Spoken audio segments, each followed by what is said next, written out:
majulah generasi muda. Yang terhormat Bapak Kepala Sekolah SMP Negeri 17 Gresik, yang terhormat Bapak Ibu Guru SMP Negeri 17 Gresik, dan teman-teman yang berbahagia. Izinkanlah saya untuk memperkenalkan diri dan memberi salam. Assalamualaikum warahmatullahi wabarakatuh.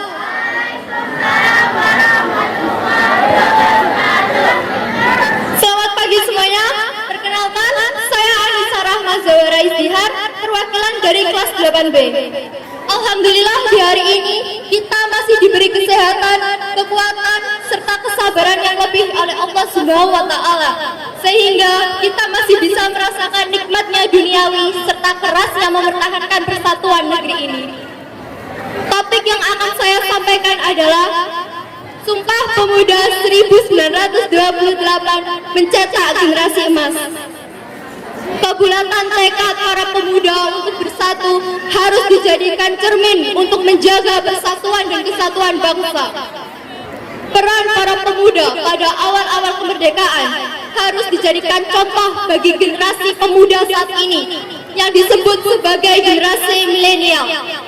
Bicara tentang Sumpah Pemuda, tidak terlepas dari peran para pemuda yang mendirikan organisasi Budi Utomo pada tahun 1908. Semangat dan tekad Wahidin Sudirohusodo beserta kawan-kawannya untuk menghapuskan kolonialisme di bumi pertiwi menghantarkan mereka untuk melakukan pergerakan Budi Utomo pada 20 Mei 1908. Inilah awal dari kebangkitan nasional. Sejak saat itu mulai berdiri banyak organisasi pemuda dan kemasyarakatan. Pada tahun 1926, mereka menggelar Kongres Pemuda yang pertama. Hasilnya, mereka sepakat untuk mencanangkan sebuah organisasi pemuda tingkat nasional.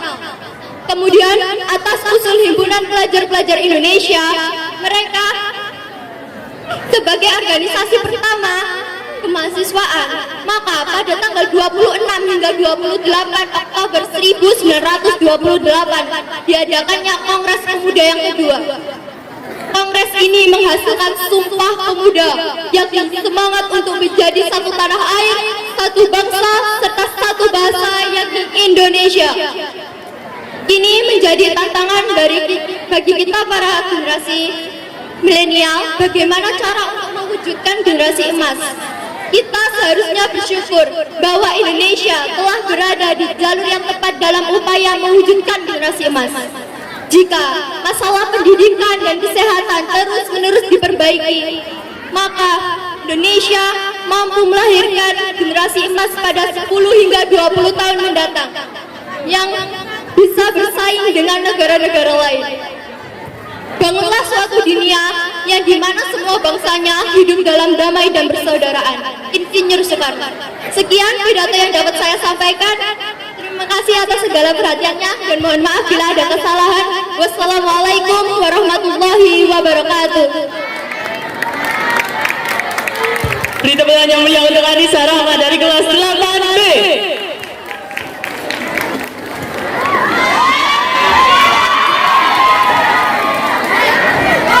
Assalamualaikum warahmatullahi wabarakatuh. Alhamdulillahirabbil alamin, wassalatu wassalamu ala asrofil anbiya'i wal mursalin wa ala alihi wa sahbihi ajma'in. Bapak Ibu guru yang saya hormati dan teman-teman semua yang saya cintai, puji syukur kita panjatkan kepada Tuhan yang Maha Esa karena berkat rahmatnya kita semua dapat berkumpul di sini mengikuti lomba kegiatan pidato hari ini dengan lancar tanpa ada halangan apapun. Tidak lupa salawat serta salam kita curahkan kepada junjungan kita semua, Nabi besar Muhammad Sallallahu Alaihi Wasallam. Teman-teman, pada kesempatan kali ini saya Zikral Rabbani Sosiawan, perwakilan dari kelas 9D, akan memberikan pidato dengan tema Sumpah Pemuda Mencetak Generasi Emas.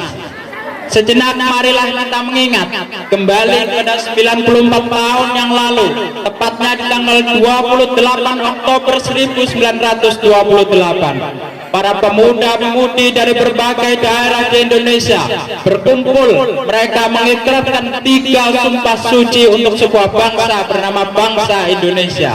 Para pemuda-pemudi dengan penuh kerelaan hati mereka memendam ego masing-masing suku, etnis, ras untuk melebur menjadi satu dengan yang lainnya. Hal ini tidak lain adalah demi mewujudkan mimpi untuk menjadikan Indonesia sebagai bangsa dan negara yang berdaulat. 17 tahun berlalu setelah peristiwa Sumpah Pemuda, tepatnya di tanggal 17 Agustus 1945, akhirnya impian para pemuda-pemudi tersebut terwujud. Indonesia telah menjadi bangsa dan negara yang merdeka serta berdaulat. Sepatutnya saat ini kita perlu bersyukur karena kita telah menikmati kemerdekaan berkat jasa para pahlawan, para pemuda yang berjiwa kesatria pada masa lalu. Rasa syukur tersebut dapat kita wujudkan dengan meneruskan perjuangan mereka. Saat ini kita tidak lagi dihadapkan dengan perlawanan senjata melawan penjajah seperti di masa lalu, namun kita dihadapkan dengan arus globalisasi, gempuran-gempuran budaya-budaya dari luar yang terus-menerus menggerus jati diri bangsa ini. Ingat, kita para pemuda Indonesia memiliki 3 sumpah suci bernama Sumpah Pemuda. Jangan jadikan Sumpah Pemuda hanya sebagai ucapan formalitas belaka, namun wujudkan dengan menciptakan karya-karya kreatif, inovatif, hasil olah pikiran, rasa, dan karya pemuda Indonesia. Karya-karya asli Indonesia inilah yang nantinya akan memperkuat daya saing Indonesia di kancah global. Teman-teman, marilah kita mempererat kembali benang-benang persatuan yang saat ini sudah mulai lapuk. Kita sejatinya adalah pemuda Indonesia yang memiliki jiwa kuat, berpikiran jernih, visioner, serta berbudaya. Dengan adanya Sumpah Pemuda ini, kita harapkan generasi muda kita menjadi generasi muda yang cerdas, berani, optimis, dan tangguh untuk bersaing dengan generasi muda bangsa lain. Sekian pidato dari saya yang bisa saya sampaikan. Saya ucapkan banyak-banyak terima kasih atas perhatian kalian semua. Apabila ada yang tidak berkenan di hati Anda, baik dari isi ataupun cara saya dalam menyampaikan pidato ini, saya mohon maaf yang sebesar-besarnya. Untuk mengakhiri, saya tutup dengan wassalamualaikum warahmatullahi wabarakatuh. Warahmatullahi wabarakatuh.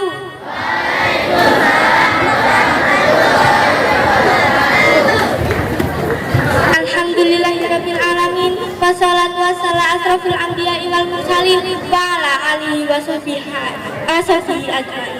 Qala Allah ta'ala fil kitabil karim, bismillahirrahmanirrahim. Subhanaka la ilma lana illa ma 'allamtana innaka antal alimul hakim. Wala haula wala quwwata illa billahil aliyil azim.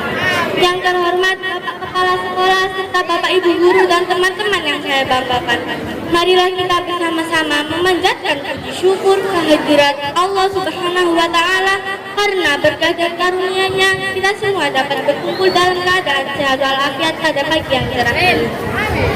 Teman-teman yang saya banggakan, pertama-tama perlu kita sadari bahwa lingkungan adalah tempat menggantungkan hidup bagi semua umat manusia. Maka kita harus menjaga lingkungan kita baik-baik agar demi menghasilkan keuntungan bukan kerugian. Dalam menjaga kebersihan lingkungan, kita juga harus tahu apa arti kebersihan lingkungan. Arti kebersihan lingkungan adalah suatu keadaan di mana lingkungan tersebut adalah layak ditinggali manusia secara fisik dapat terjaga. Maka kita harus menjaga lingkungan kita baik-baik agar tercipta kehidupan yang layak dan sejahtera. Menjaga kebersihan lingkungan adalah cara terbaik dalam mencegah berbagai penyakit yang mengintai pada musim hujan akhir-akhir ini. Dalam menjaga kebersihan sekolah, kita harus membuang sampah yang ada di tempat sampah sekolah, piket kelas setiap hari secara teratur, dan PSN 30 menit setiap hari Jumat. dalam rangka membersihkan sekolah dari sarang nyamuk Aedes aegypti yang menimbulkan penyakit demam berdarah atau DBD. Teman-teman sekalian, sebagai penutup saya mengutip kata pepatah yang mengatakan bahwa kebersihan adalah sebagian daripada iman. Apabila seorang tidak peduli dengan kebersihan, maka orang itu adalah bukan orang yang beriman penuh. Kedepannya saya juga sebagai umat manusia akan membersihkan lingkungan baik-baik. Sekian dari saya, mohon maaf jika ada kesalahan kata, mohon maaf yang sebesar-besarnya, dan terima kasih atas perhatiannya. Akhirul kalam, wabillahi taufiq wal hidayah, waridho wal inayah. Wassalamualaikum warahmatullahi wabarakatuh.